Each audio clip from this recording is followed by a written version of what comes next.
Estamos aqui em visita à redação. O desavisado do André Agat passou por aqui e a gente pegou ele para conversar um pouquinho. André, me fala um pouco sobre a sua trajetória no PT dentro do diretório em Araraquara.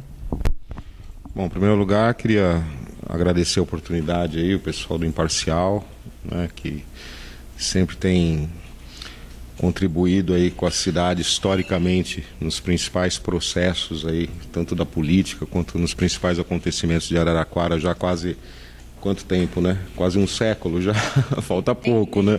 83 anos. E fazer uma saudação aí a todos os internautas também que vão acompanhar essa conversa. Bom, na verdade, aqui no PT de Araraquara, eu fui eleito presidente em 2007, né? Termino meu mandato agora em novembro. Eu fui eleito em 2007 e reeleito em 2009, né? Eu não posso mais ser candidato, porque o Estatuto do PT não permite um terceiro mandato.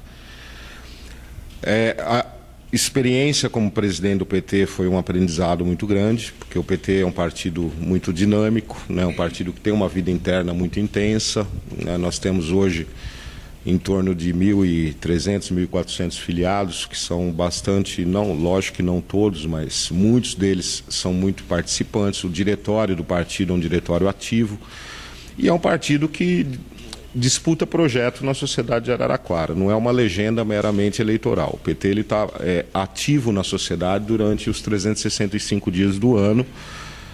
A bancada é uma bancada que sempre tem uma participação muito qualificada no legislativo, né? Ninguém faz nada de orelhada, a gente sempre procura fazer tudo com a máxima qualidade possível, porque uma vez que a gente se propõe a estar na política, eu acho que a gente tem que se propor também a sempre qualificar os debates da política.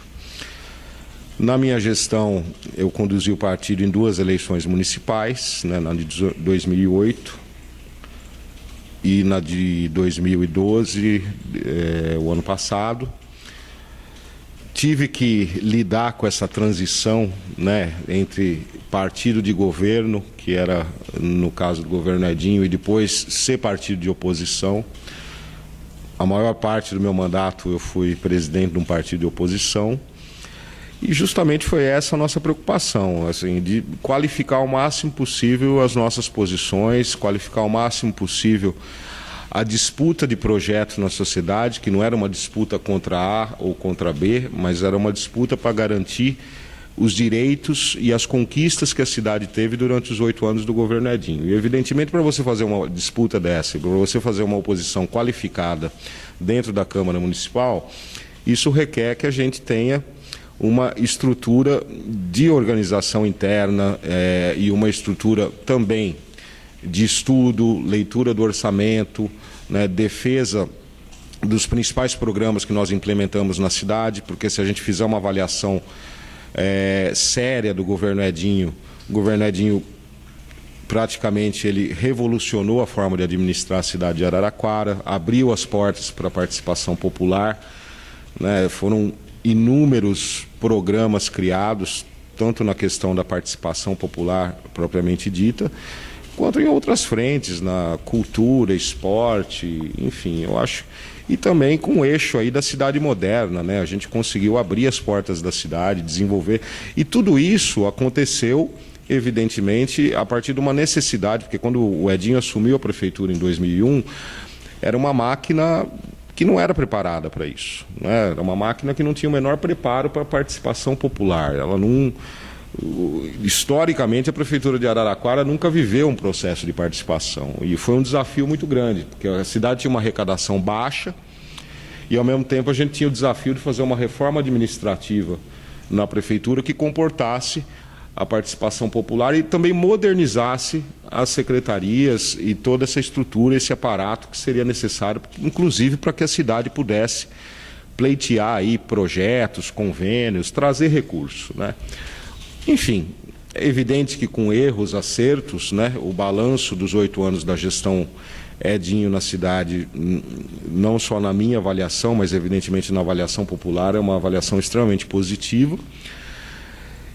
que infelizmente durante os anos aí que se seguiram ao nosso governo, a gente percebeu que foi se perdendo, né? Foi se perdendo. Os 4 anos primeiros do Marcelo foi muito difícil fazer oposição, porque evidente era um governo que tinha a opinião pública a seu favor. As pessoas, elas enxergam a política com um certo distanciamento, e esse distanciamento muitas vezes impede que as pessoas elas consigam avaliar profundamente o que acontece na administração. Então, já na legislatura anterior, a Márcia, que era a nossa líder da bancada, foi a nossa candidata a prefeita, paulatinamente a gente vinha denunciando e também apontando graves problemas na condução administrativa da cidade, né? A diferença e o problema, porque a gente entrou também nas eleições municipais do ano passado, sim, com uma certeza enorme de que o favoritismo estava no colo do Marcelo, até pelo poder de fogo dele, né? Praticamente 13 partidos, 14, 15, sei lá eu quantos partidos que ele tinha na base.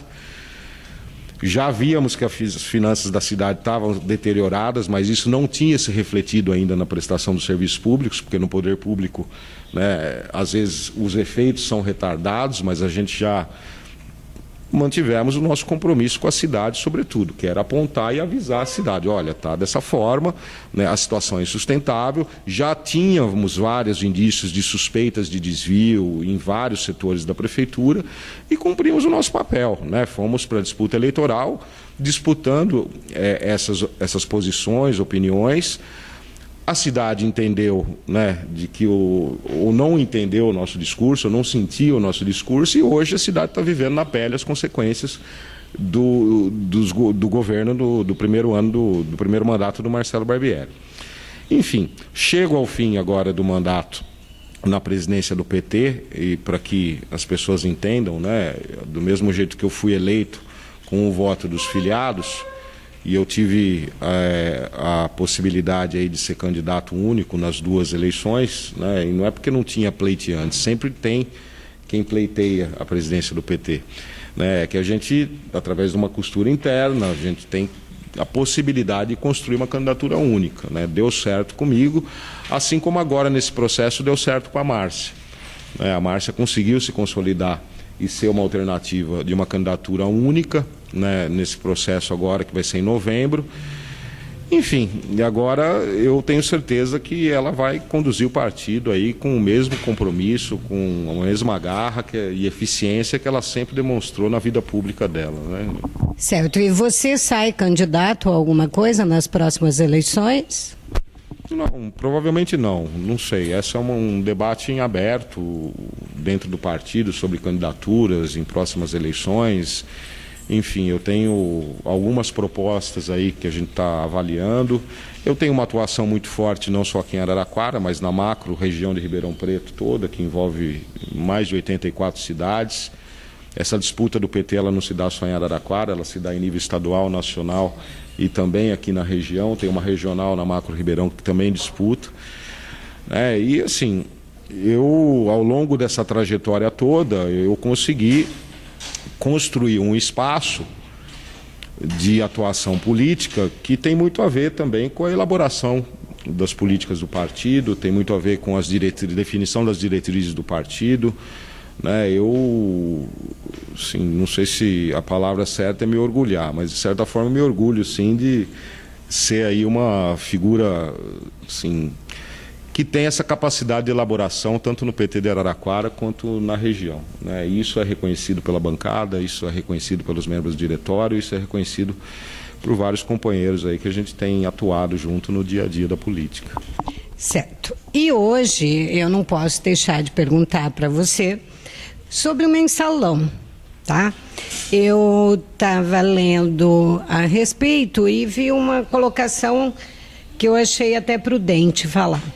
O julgamento do mensalão, ele já dura mais do que a Segunda Guerra Mundial. Dentre tudo o que aconteceu, já 4 ministros se aposentaram, 1 morreu, e o Brasil já ganhou 13 milhões de habitantes, e o julgamento ainda se arrasta. E hoje com essa colocação toda, aonde você acha que a gente vai chegar com isso? Só fazendo um adendo, né, que se a gente for transferir aí para o mensalão tucano mineiro de 2000... Não, vamos falar do mensalão do José Dirceu. É que você colocou numa escala cronológica, né? Que o mensalão tucano que aconteceu em 98 nem sequer foi julgado ainda, então, assim, os números aí dobram. Mas eu acho que isso é consequência, assim, a gente vive e tem alguns ditados populares e alguns ditos aí que as pessoas elas dizem às vezes e não se dão conta do que isso significa, né? E quando a gente diz que a justiça no Brasil é lenta e que nós precisamos de uma reforma no judiciário, nós precisamos de uma revisão, assim, de cabo a rabo, inclusive na nossa legislação, esse é um dos exemplos, né? Infelizmente, essas questões relativas à corrupção, a desvios, elas tendem a se arrastar por 10, 15 anos, né? No ano passado, se eu não me engano, não sei se no fim do ano passado, ou em setembro do ano passado, nós tivemos o julgamento em última instância de uma SEI que foi aberta aqui em Araraquara em 96, 97. Quer dizer, infelizmente, a justiça brasileira ela é lenta, em alguns casos é ineficiente, né? E eu não estou entrando no mérito do julgamento do mensalão, que eu tenho alguns acordos e desacordos com isso tudo, né? Mas, e a própria questão que está colocada aí hoje para a sociedade, que está causando revolta dos embargos infringentes, né? É o que mais se fala hoje. Mas é um dispositivo da justiça brasileira, né? E a partir do momento que é um dispositivo da justiça brasileira, né, por que eu vou conceder para A e não vou conceder para B? Eu acho muito pertinente aquela fala do ministro Barroso na última sessão, né, que, assim, tudo bem, eu não vou julgar de acordo com a onda da multidão, né, eu tenho que julgar pensando no indivíduo. E quando eu penso no indivíduo, é quando eu pergunto para uma mãe ou para um pai se ela gostaria e ela exigiria ou se ela acharia correto que o filho dela ou dele tivesse mais uma chance, sendo que ele tem esse direito, né? Se ele tem esse direito, quem somos nós, cidadãos, para podermos nos revoltar? Eu acho que é legítimo o direito de opiniões aí, né? Eu acho que a sociedade também é bastante contaminada com esse processo todo, né? Acompanha a distância, porque foi um processo bastante investigado e também que teve um espetáculo muito grande em cima dele. Evidentemente teve uma disputa política muito forte em cima dele. Enfim, a justiça brasileira é essa, né? Gostemos ou não, queiramos ou não. Se perguntarem para mim, você tem acordo de que a justiça brasileira seja lenta e muitas vezes ineficiente? Não, não tenho acordo. Aliás, eu não tenho sequer acordo de que a justiça brasileira ela julgue nos termos que julga a justiça, o STF. Eu não tenho acordo que o STF tenha suas sessões transmitidas ao público, que aí, assim, por mais críticas que nós tenhamos à democracia norte-americana, os processos da corte nos Estados Unidos, mas nem Jesus Cristo pode acompanhar, né? Eles são distantes da opinião pública, distantes da... Porque, assim, evidentemente, a pressão popular é legítima, ela existe, mas o juiz ele tem que estar distante disso, ele tem que cumprir a lei, fazer cumprir a lei. Então, eu acho que existe uma série de questões aí para a gente... E que esse processo pudesse servir para rever isso, pelo menos, né? A questão da justiça, a questão da reforma política, que eu acho fundamental nesse processo do mensalão, seria talvez o cerne da discussão do processo do mensalão, mas não, aí fica nessa questão maniqueísta de criminalizar e sem entender direito todo o processo, sem entender o que conduziu ao processo e, pior, sem fazer um debate muito necessário sobre a nossa estrutura política eleitoral, que, na minha opinião, ela é falida, corrompida e precisa urgentemente ser reformada. Tá ok, obrigado, André, obrigada pela visita, e da próxima vez a gente avisa, não passa para tomar café que a gente te pega, tá ok? Obrigada. Obrigado a você.